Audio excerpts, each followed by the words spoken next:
Hi అండి, welcome to my channel. ఈరోజు నాకు డ్రై ఫ్రూట్స్ మల్టీగ్రెయిన్ లడ్డు అయితే ఆర్డర్ వచ్చింది. అదైతే ఎలా తయారు చేయాలో చూసేద్దాం. ముందుగా అయితే మనం బాదం పప్పు, సన్ఫ్లవర్ గింజలు, వాల్నట్స్, కిస్మిస్, జీడిపప్పు, పుచ్చపప్పు, గుమ్మడి పప్పు, పిస్తా పప్పు తీసుకోవాలి. ఇప్పుడైతే ఒక ప్యాన్ తీసేసుకొని అందులో గుమ్మడి పప్పు, సన్ఫ్లవర్ గింజలు, పుచ్చపప్పును ఎర్రగా వేయించుకోవాలి.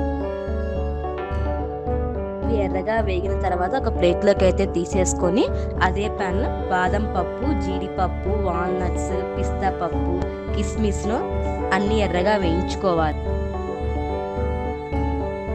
ఈ నట్స్ ఎర్రగా వేగిన తర్వాత అయితే మనం ముందుగా తీసుకున్న నట్స్ అన్నిటిని కూడా ఒకసారి కలిపేసేసుకొని ఒక 2 నిమిషాలు మళ్ళీ దోరగా వేయించుకోవాలి. ఇప్పుడైతే ఒక మిక్సీ జార్ తీసేసుకొని అందులో నట్స్ మొత్తాన్ని గ్రైండ్ చేసుకోవాలి. మరి మెత్తగా గ్రైండ్ చేసుకోకూడదు. ఇలా మెత్తగా గ్రైండ్ చేసుకోవడం వల్ల మనం తింటున్నప్పుడు అనేది మన పళ్ళకి అతుక్కుంటుంది అనమాట. కాబట్టి కొంచెం పలుకులుగా గ్రైండ్ చేసుకోవాలి. గ్రైండ్ చేసుకున్న దాన్ని ఒక బౌల్లోకి అయితే తీసేసుకుందాం.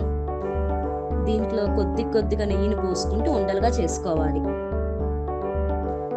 నేను ముందే చెప్పాను కదండి, ఈ లడ్లు అయితే ఆర్డర్ వచ్చాయని. అందువల్ల నేను ఈ లడ్లను అయితే ఇలా బాక్స్లో పెట్టేసుకున్నాను. మన డ్రై ఫ్రూట్స్ మల్టీగ్రెయిన్ లడ్లు అయితే రెడీ అయిపోయినాయి.